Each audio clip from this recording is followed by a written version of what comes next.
Have you ever wondered why, no matter how hard you try, the financial system seems designed to keep you trapped? Imagine a world where every dollar you earn, every investment you make, every plan you create is already part of a script written centuries ago, one you can never escape. This is not a theory or a conspiracy. It's a reality that has shaped nations, destroyed empires, and ensured that power and wealth remain in the hands of a few, while the rest of the world is forced to pay, over and over again. The truth is unsettling. The financial system you live in was carefully crafted by architects who understood human behavior, greed, and control, and they built it so that debt is not an accident. It is permanent, unavoidable, and engineered to expand continuously. You might think that with hard work, smart investments, or luck, you could bypass the trap, but the reality is harsher. The patterns of history are clear. Countries, companies, and individuals who try to escape this structure without understanding its rules inevitably get pulled back in, sometimes at catastrophic cost. From Europe in the 17th century to modern global finance today, the same mechanisms repeat. Governments borrowing endlessly, interest flowing upward to institutions and families who control the system, while ordinary citizens carry the burden silently. And right now, in 2025, the structure is more intricate, more interconnected, and more difficult to outrun than ever before. You already feel its impact: rising costs of living, debt that never seems to end, financial promises that fail to deliver. But here's the critical point. Awareness is power. Understanding the mechanics, the invisible hands guiding money, is the first step to seeing how the game is played, and maybe finding a way to navigate it more wisely. You might be asking yourself, is there a way out? The answer is complex, but what you're about to discover will change the way you think about your money, your government, and the global economy. Fixa comigo até o final, because what you're going to uncover next might surprise you, challenge everything you believe, and open your eyes to forces that operate silently around you every day. And before we dive deeper, I want to ask you, have you ever felt trapped in a financial cycle that seems impossible to escape? Leave a comment sharing your experience, hit like if this resonates, and check if you're subscribed so you can follow every step as we unravel how this system was built, why it continues, and what it means for you. The story we're about to explore is not just history, it's happening right now, and the patterns we'll reveal are as precise as they are shocking. The origins of the debt traps stretch back centuries, to a time when the foundations of modern finance were being laid, long before digital currencies or global markets existed. It all began with a simple yet revolutionary concept. What if governments could borrow money endlessly, never repay the principal, and still function? This idea was first implemented in England in 1694 when a group of wealthy merchants and bankers created a mechanism to lend funds to the crown for war, with one extraordinary condition: the debt would never truly be repaid. Instead, interest would be paid perpetually, guaranteeing that the flow of money remained constant. At the heart of this system was the newly established Bank of England, a seemingly neutral institution that was, in fact, the key to controlling an entire nation's financial destiny.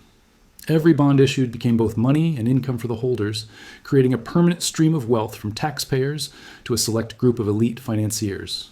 This model was replicated across Europe, giving rise to an invisible, self-sustaining network of debt that intertwined governments, banks, and citizens.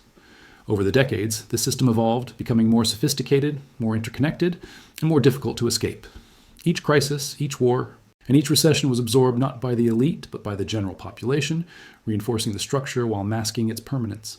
The brilliance and the danger of this design is its invisibility. Debt becomes part of daily life, woven into taxation, public services, and personal finance, so that its existence is taken for granted. People think of borrowing as temporary, a tool, a step toward progress, yet the system ensures it is anything but. When governments, corporations, and individuals operate within this framework, they are bound by rules they do not fully see. By the 19th century, the Rothschilds and other banking dynasties had industrialized sovereign debt, creating tradable financial instruments that link nations in a web of interdependent obligations. If one country defaulted, it could trigger losses across borders, yet the system was engineered to continue functioning indefinitely through refinances, bailouts, and structured repayment plans. This historical architecture explains why, even today, the world owes trillions to itself, why debt never disappears, and why the wealthy continue to profit from the mechanics of interest and leverage. The system is not failing. It is performing exactly as designed, and the more we borrow, the more entrenched it becomes. Every loan, every bond, every policy decision is a thread in a vast network of control, and those who understand the pattern gain a clarity that the rest of the world rarely sees. What you are witnessing is not accidental chaos. It is centuries of engineering, perfected, refined, and maintained to ensure that power, capital, and influence remain concentrated, while the general population remains caught in a cycle that looks voluntary but is anything but. As the debt system matured, it evolved from a clever mechanism into a global structure that now dictates the fate of entire nations. By the 19th and early 20th centuries, the financial web had expanded far beyond England, stretching across Europe and eventually to the Americas. Governments were no longer just borrowing to survive. They were borrowing to grow, to wage wars, to build empires, all under the guidance of banking families who understood the power of perpetuating debt. The Rothschilds, in particular, transformed the financial landscape, creating international networks of sovereign bonds that allowed them to move capital faster than any nation could react. By industrializing debt, they turned loans into tradable commodities, connecting multiple countries in a system where the failure of one government could ripple across borders, threatening stability but also reinforcing the central power of those who controlled the flow. In this way, debt became self-reinforcing. The more nations borrowed, the more institutions profited, and the more the system demanded continued participation. This pattern is not a relic. It is alive today in the global financial architecture. Modern central banks, from the Federal Reserve in the United States to the European Central Bank, operate on the same principles refined over centuries. Governments issue bonds that are immediately purchased with newly created money, interest flows perpetually, and the cycle repeats. It is a system designed to expand, not to resolve. Ordinary citizens often perceive debt as temporary or personal, yet in reality it is structural and inevitable. National budgets, public pensions, and even private mortgages feed into this complex ecosystem, linking everyday decisions to centuries-old financial engineering. Every crisis, whether a recession, market crash, or sovereign default, reinforces the system rather than undermines it. Bailouts, restructuring, and refinancing are not failures. They are continuations, ensuring that interest continues to flow upward and that power remains concentrated. The history of debt shows us a consistent pattern: the creation of money from borrowing, the industrialization of debt instruments, and the perpetuation of a system where failure is impossible for the elite, but inevitable for the general population. Understanding this history is crucial because it illuminates why modern financial crises occur, why governments rarely default, and why ordinary citizens remain vulnerable to forces far beyond their control. What may feel like economic instability is, in fact, the predictable rhythm of a centuries-old design that has survived revolutions, depressions, and wars. And now, as global debt exceeds $315 trillion, the system is at its most intricate and interconnected stage, leaving no room for escape, only navigation within a structure built to perpetuate itself indefinitely. By the early 20th century, the debt system had become a machine that governments could not escape. Central banks were no longer mere facilitators. They were the operators of a self-sustaining cycle, ensuring that money creation, borrowing, and interest payments remained uninterrupted. The Federal Reserve in the United States, established in 1913, exemplifies this evolution. What appeared as a neutral institution was, in practice, the engine that guaranteed endless borrowing, perpetual interest, and the consolidation of wealth among private banking institutions. This system is subtle yet omnipresent. Government spending, public debt, corporate borrowing, and even personal loans all feed into the same loop. The mechanics are simple but profound. When governments borrow, they issue bonds. These bonds are purchased with money created out of thin air.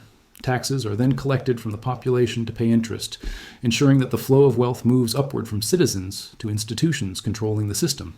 Defaults are engineered to be impossible because any failure threatens a wider financial collapse. Over time, this has created a global web connecting nations, banks, and investors in a delicate yet unbreakable balance. Every economic crisis, from the Great Depression to the 2008 financial meltdown, follows this pattern. Governments borrow more, central banks inject liquidity, interest continues to flow, and the underlying structure remains intact. Meanwhile, ordinary people bear the cost through inflation, higher taxes, stagnant wages, and rising debt.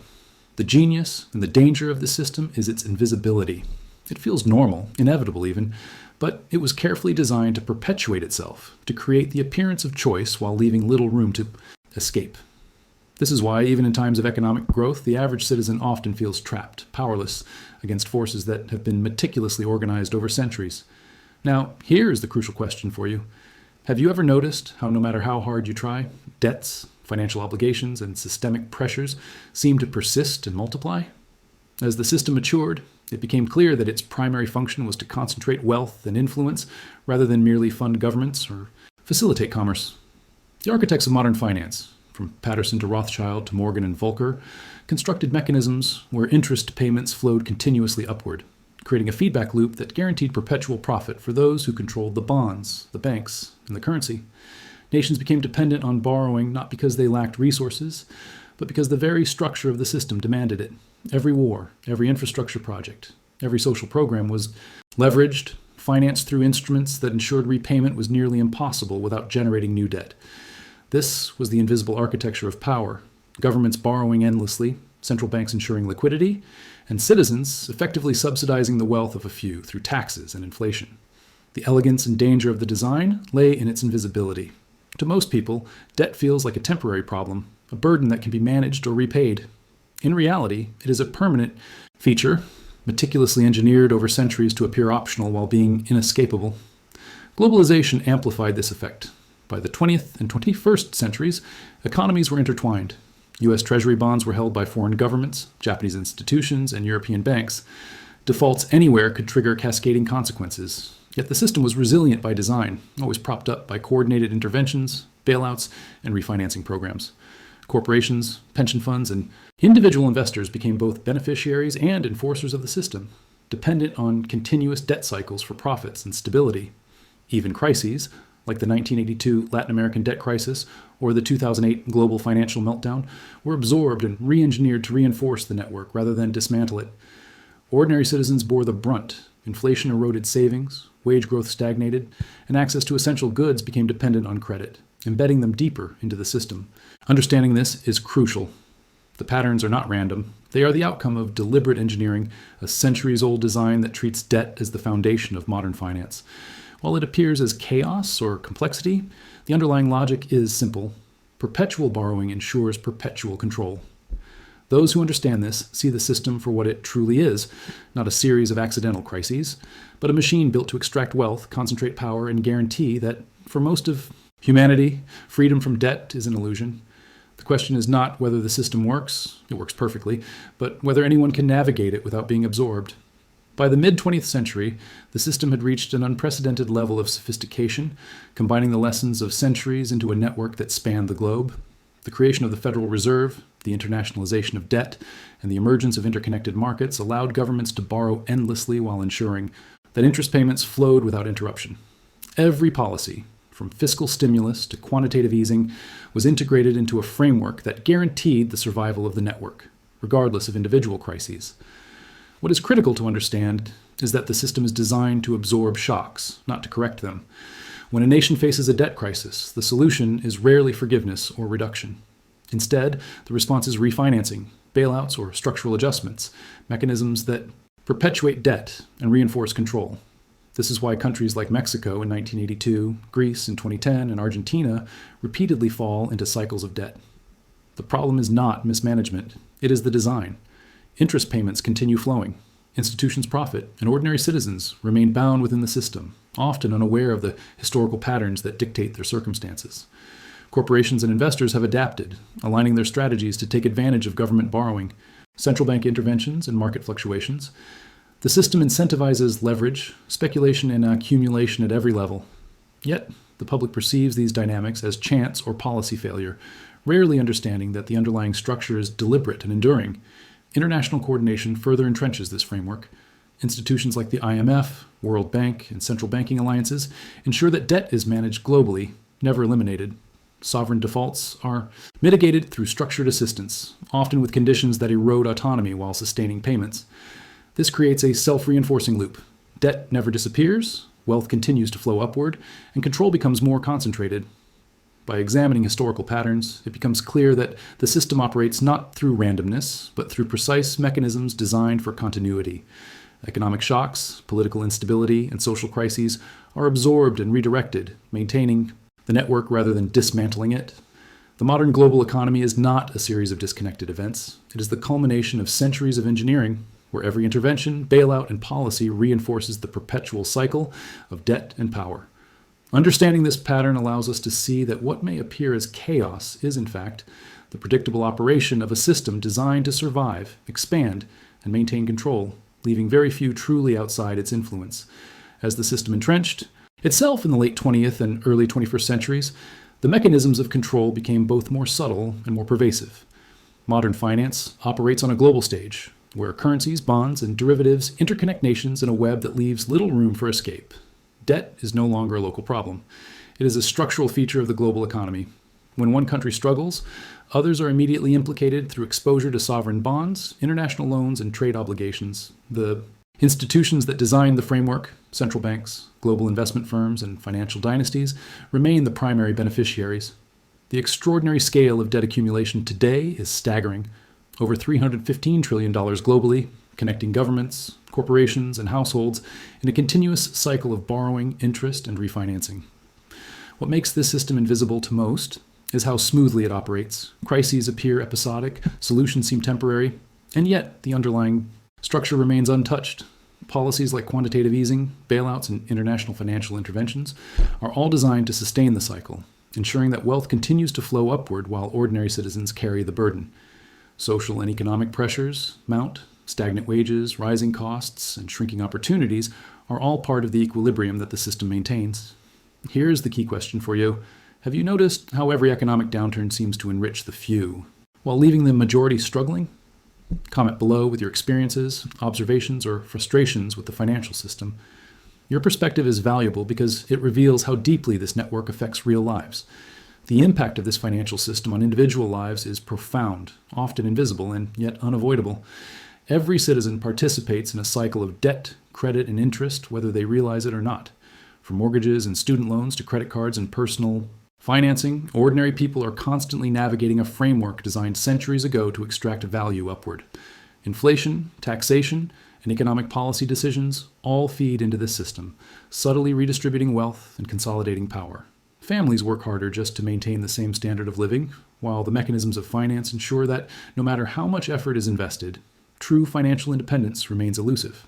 Governments rely on debt to fund public services, but the interest owed always flows toward financial institutions and investors who control the bonds. Corporations borrow to grow, invest, and leverage, but the returns ultimately favor shareholders and institutional entities positioned at the top of the financial hierarchy. Even seemingly small policy changes or market fluctuations can cascade across the global network, affecting employment, purchasing power, and the cost of essential goods. The system ensures dependence. People need access to credit to buy homes, cars, education, and healthcare, but every dollar borrowed is a thread tying them to a larger economic machinery. Historical patterns repeat here as well. Nations, empires, and corporations that once attempted to break free from debt cycles were either pulled back in or penalized through economic or political consequences. The modern economy mirrors these dynamics on a global scale, where interconnectedness guarantees that crises are rarely isolated and financial shocks propagate quickly. For instance, a default in one region can affect stock markets worldwide, trigger currency devaluation, and increase interest rates everywhere. This interdependence reinforces compliance. The system survives because participants, knowingly or unknowingly, are bound by mutual reliance and fear of collapse. Understanding this reality is crucial because it reframes the way we think about personal finance, national debt, and economic policy. Individuals are not merely navigating isolated choices. They are operating within a centuries-old framework engineered to perpetuate wealth concentration and economic dependence. Recognizing this pattern provides clarity. The challenges of modern life, from stagnant wages to rising costs, are not accidents or failures. They are the predictable outcomes of a system designed to endure, evolve, and maintain control over every financial decision made on a global scale. The global nature of the financial system ensures that no nation operates in isolation.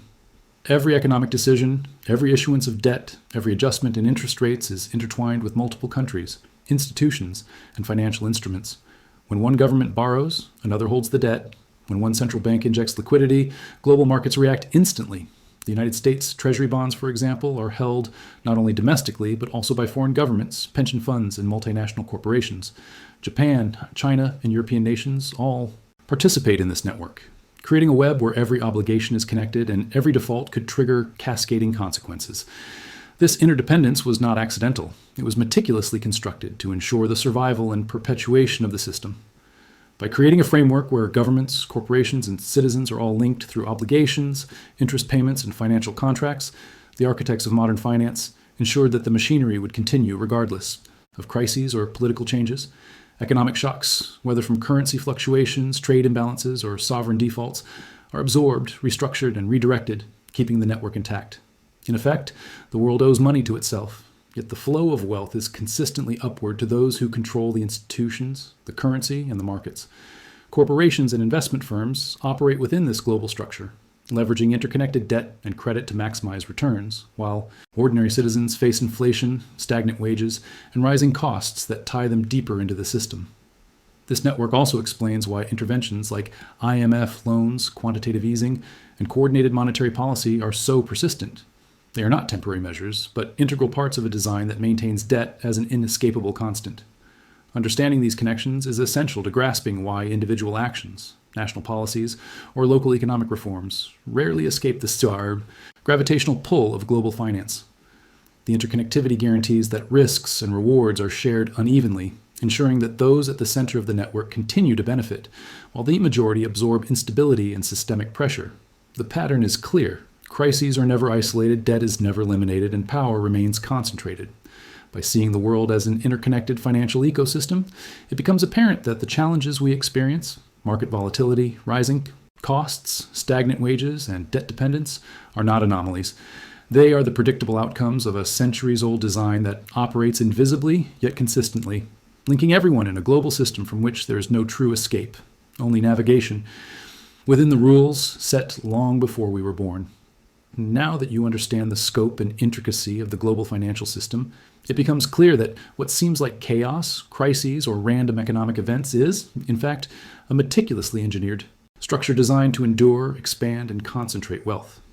Governments, central banks, corporations, and financial dynasties all operate within rules set centuries ago, ensuring that debt is permanent, interest continues to flow, and the majority of people remain bound within the system, often without realizing it.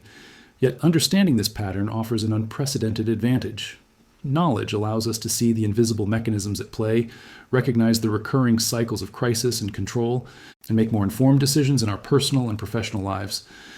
The system works perfectly for those who understand it, and unpredictably for those who do not. But awareness changes the game. If you followed this exploration to this point, it shows that you're paying attention, and that insight matters. I encourage you to leave a comment with the phrase, "This message was for me," if you've grasped the reality of how the system operates. Share your thoughts, questions, or revelations. Hit like to indicate that you value this perspective and want to see more content that exposes these hidden patterns. Make sure you're subscribed, because understanding these mechanisms is essential as future events unfold. And the next insights could change the way you view money, governments, and global finance. And while this video has revealed the hidden architecture of perpetual debt, there's even more to explore. There's another video waiting that complements this discussion, showing practical examples of how these patterns play out in today's economy. Click over and continue with me, because the story doesn't end here. The system's influence is ongoing, and the deeper you understand it, the better equipped you are to navigate a world designed to keep most people inside its invisible boundaries.